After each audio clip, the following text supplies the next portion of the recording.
وتات وني ككتشيف نفنجر يو التوديات يو أجازن كتاين ككتشيف يوم ما تقولك ككويوم برباجسو جدة نما قونه أما أونلاين رثوني تاجر نما تقونه أكاني إذا نسي حسابني برو أدى سيبام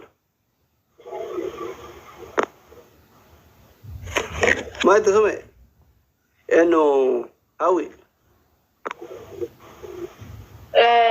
أما اللي أنا وانت هاد دبي سوبا كيسة هيمتشون بربادون توقفا غافة إيجالو تهاكا كتو أنستوكيهين كاكاداب كن دبين كن توقفا إساكان مالي في وان كابتة بيكا في أتي كابتة هركا كابو بيكا توقفا كنا سينكا فكون نادفو كابان إسا لما فادان أني غافة كتاكو مني جد أوبوليتي لنما waan lubbuu fi naa dabarsu qabu haadhas akkasuma qaba innu beeka garuu isaan illee itti makuun barbaadu silaa asirra eegaa rakkoo kiyya asif fidadheetiin jedhe dubbiin tun icciitii hin qabdu ummata kiyya ammallee ilaalame keessa taati naa hubadha ana ta'aatii yaada waan hedduu miidhameera waan ta'eef dhugaan ta'e yookaan asumaan naa haa baatuu barbaada riisiitiinuu duuba kakatamee naa dhufuu qabaa jedheeraan wanti asirra naa haa mul'atu jedheef tokko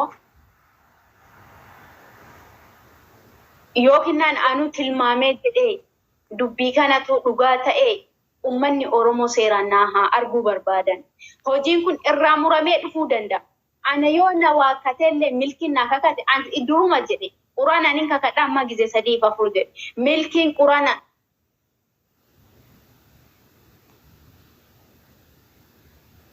yoo jette hin jenne jedheeti quraanaan si hin kakatte isinis hin kakatte anin beekaan garuu hojii isaatiif ilmoon naa kakadhu dho jette waa'ee maallaqa an haadaara ana akkana ta'u naa kakadhu dho jette hin kakatu waan amalaaf hojii isaanii sirrii bareechee beekuufi kanaaf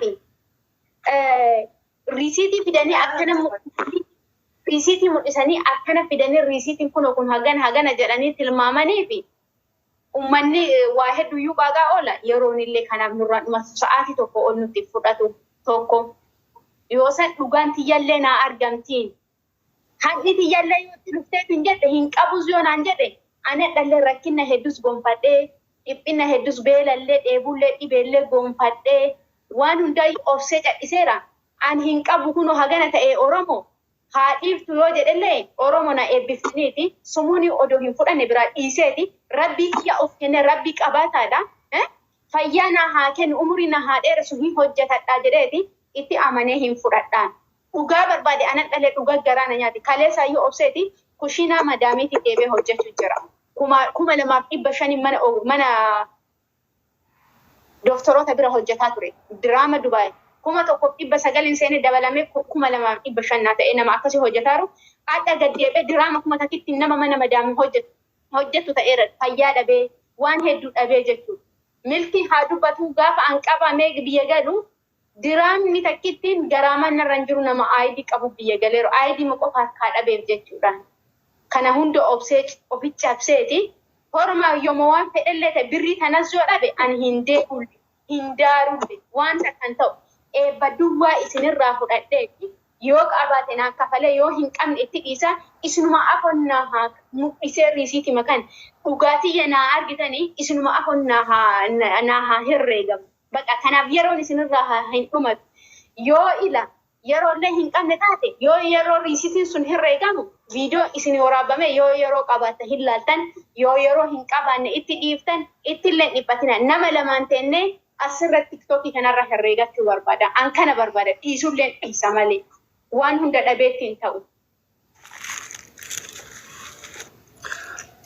Ahmad akkam jettee dhageettan abba. Abbo kaafanii nama tokko online kun akkana jedhani jedhee jaarsi walitti deemta. Yookiin online dha. Waan kana asli awwalallee dubbadheera. Waan kana yoo nama bishaan liqimseen geettanoo dubbiin kun waan irra dhumatu deemu fakkaata. Milki ati maal jetta online irratti naa illaa dubbiin akkanatti nama xaamachuu illee hawwiin dubbii kan jirtu. Risiitii ji'a lamaa keessaa baduu danda'a hin beekamu. Anka dubbii si qallalatu karaa seeraatiin risiitii namni waliin deemaa barbaadu afaanii irraa piriintaa godhuu haga gurguramee booddaree aga deebi'ee jedhee ni jira. firiisiin mana keessatti baduu danda'a. Een bada jalama. Akkamitti yoo kana gabbaafne isitu miidhama. Ani fidee isi toba kana dheeraa ka'uu danda'a. No sirrii miti. Yoo dhugaa baasuu ta'ee jedhe riisiitiin itti gurguree hin beekamaa ka ordarii deemuule ka ordarii gurguramuullee kuni nama wajjin na waliin deemee jaarsi laalee piriinti ta'ee siistema keessaa jechuudha. Anaa miti siistema isa akka dalagu nama biraati. Okay, dhaqanii siistema keessaa baasanii waliigala tagana ka keessaa bahe hagadhaniitiin bakki sadii adda hiraniitiin yoo hawwiina qofiina bira qabaate ka qara birrii kennee birratti jechuudha. Herreegee hin galchaaf yoo na bira hin qabaanne illee rakkina qabu waan Oromoon gargaaretteen hin gargaara. Ka kana irraa immoo bira darbaniitiin ilmoota itti akkasaa godhu maal ilma makeetti fiiguun yoo isii taateetti wallaahi billaahi dhugaa dubbachuudhaaf haga jaartiin teetti cinqabtee dalagni dalagaa kan ogummaa beekte garuu jaartiin tee operaasyooniidhaan bar dalagaa kan cinqabtee daama akkana qabattee dalagaa turte uummata Oromoo waan rafaati as geetti seetanii jaartiinti nu waa'ee dubbanneen jiru akkamitti asirra baatee jettee boottu kanaa miti sirrii miti isiillee yoo taatetti gahee guddaa keessa abdi jaartiin tee operaasyooniidhaan daama kana qabattee dalagde yoo isin ribaan kaan isaa kudhan ganama kaatee wallaahi rabbiin beeku. Garuu dubbiin akkama jedhamti waa baay'ee dhosneera nuti keessatti jechuudha. Sirriin akkasiin boottee akkasii bashannanaa galte uffata ofii illee taate uffata ofii fudhattee jechuudha. Birrii illee kenneefi garuu akka anawiillee hin kaanne kaaduullee hin barbaadu garuu maaliif ufuma bichaa miidhamtuu gootee akkuma waan rafnee dalagaa kana sitti miidhamtee gooteetiin haasa'ullee hin qabdu.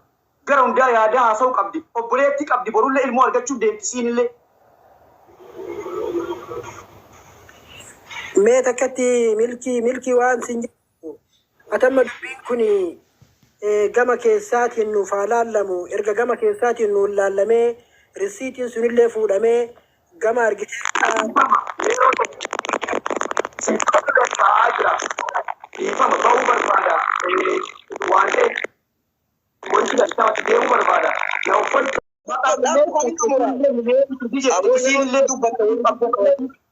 rakkina qabu sokkee kakadhaa garuu birri qofaa miti maqaa na balleessu maqas na bade uummata Oromoo dhageeffadhaa lammaffaa tiitoo keessa narra gubetti lammaffaa lama sadaffaa qabiraa qabaa haa qabiraa dhabeetti sadiin kana naa baaftan malee hangara feetanii rakkina qabu kakuun kakadhe sokkee rakkina hin jiru garuu dhugaa dhabuun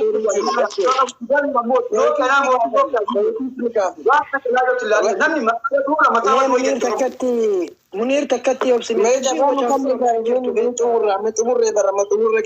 xumurra keenya bar isaa fi ati rabbii si harka ati waa dalaytu baru lubbuu namaa dalayta lubbuu namaa wal qabata Sumayyaa maal jettaati? ta'ee jiraaf yaadni kiyya kun ta'ee jiraaf dhufee isii kakuma barbaadde amma tokko haa ta'u waliin galan. Qoy Munir Sumayyaa maal jettaati? Maal isinitti fakkaatama fakkeenya orderiiwwan isaan akkaataatti baasan kana akkaataa inni dalagu keessatti kaampaaniin orderii yeroo baasamu waraqaa risiitii qaba. Yoo risiitii silkii irratti siif ergama. Silkii irratti ergamu bicha osoo hin taane siisteemiin isaan biratti ni jira. Siif galee tarii waraqaan kun yoo wajjin dhufu irraa baduus danda'a keessattis argamuu danda'a. Siisteema keessaa risiitii achi baasisee akkasumas dammoo risiitii mana keessaa hundasaa walitti qabee wal biratti ilaalee intala kanaa herreegee fi haqa ishee kennuuf. Yoo lakkii haqni intala kanaa na bira hin jiru jedhe dammoo akka shari'aan islaamaa ajajutti yaa kakkatuu fi ani dubbii kana xumureera. Hawwii jawaadhu hanga kanaa islaamummaa irratti dhaabbachuun waa tokkodha. Rabbiin irratti gadisee haa dhaabu. Jireenya ilma namaa keessatti qormaatamuun inuma jira. Garuu dammoo haqarra dhaabbannee hawwisi haa ta'u warra kumantis haa ta'u milkis haa ta'u haqarra dhaabbattanii osoo dubbattanii gaarummaa qaba. Mikinaatu anam hin beeku jireenya mana isaanii keessaa Allahu aalam. Yoo mucaan kun yoo milkiin haqa hawwii ofitti dabarse Rabbiin guyyaa qiyaamaa irraa gaafata. Hawwiin dammoo yootiin ofitti dabarsite Rabbiin irraa gaafata. Ka Rabbiin caale hin jiru waan ta'eef kanumaafuu akka seeraatitti guyyaa qiyaamaa ofirratti sodaata. Mikinaatu amma hin jirra jenna malee daqiiqa 30 booda tarii fuula Rabbii deemuu dandeenya waan ta'eef hin beekamu. Sanirratti dammoo intalattiin kun intala kaleessa nutti makamteedha. Waa baay'ee ofirratti ilaallamee yoo rakkoo keessa jiraatte yoo haqni ishee bira hin jiraanne intala kana gargaaruu dandeenya jechuudha. Kara danda'ameen jechuudha. Innaa akkasiidha ani xumureeraa nama biraa galfadhaadha karuma seera qabeessan. kakuus kara shari'aa Bakka hisaabiiti asilitti adeemu bakka mucaas dadhabe asilitti hisaabiiti asilitti ol deebii bakka hisaabiiti kottu bakka sabbooda waa'ee kahuutii fi waa'ee madaallii fi kana hisaabii as deebii nuti. Haa Ila anatti dubbisa. Muni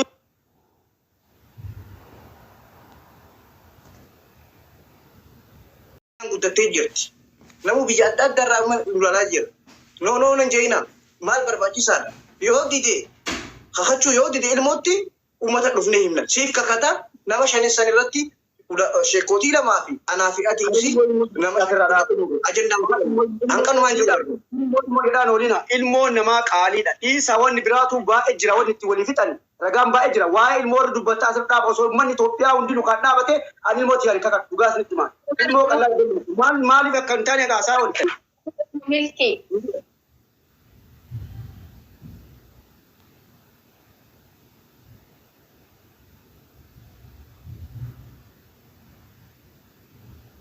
Illee namoonni beekamaan jiran namaa gadi hin jiru hunduu namaa ol namaa gadi namaa ol hin jiru.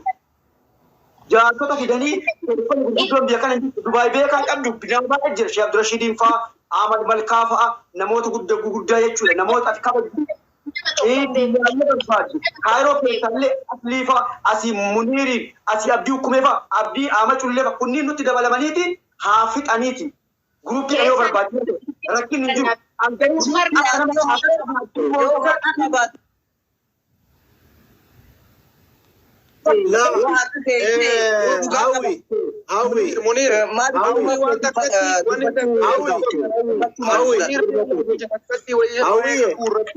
Dubbiin kakuu yoo mucaan birrii si na bira hin jirtu.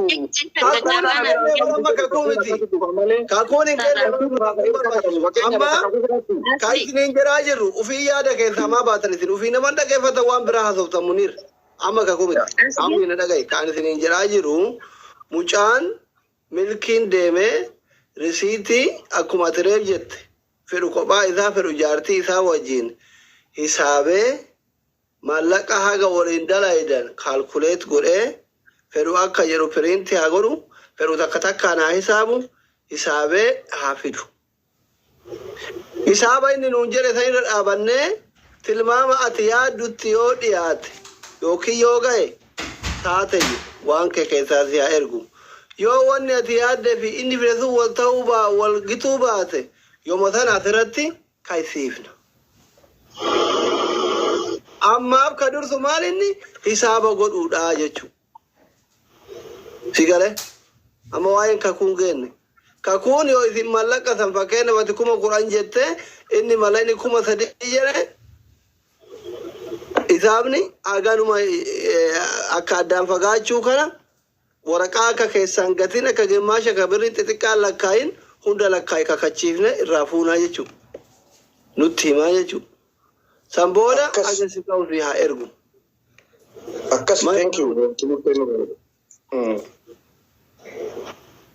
Yookiin immootu nama nutti kenni yookiin nama nuu godhaa jedhe abboo namni Oromoon abdii irra kaatu baay'ee jira Dubaayin keessa nuu sii goona namni dhaqee wajjin haasii hisaabu. Hawwi dubbii tana kennachuu yoo hin dandeenye kennachuu hin dandeenye ta'e si jalaa jechuudha. Yoo nama ofii itti dabaluun barbaanne nuhuu nama ofii amannu itti daballee jibbaata sii kenna akkuma isaa gubnee asirra taa'aa jirru kan yoo ofii itti dabaluun barbaanne nuhuu itti sii daballa. Yaa tokkollee sani lammaffarratti ammoo osoo hassabdanii mucaan birrii kee kafalu jedheen didin sadarkaa kakuutti hin deemina. Kakuun namni waytii kakatu kamirra kakatu kakatu osoo milkiin waa takka narraa hin qabdu jedhee kakatu. Waa takka narraa hin qabdu kanaawu. Hisaaba godhaa jedhee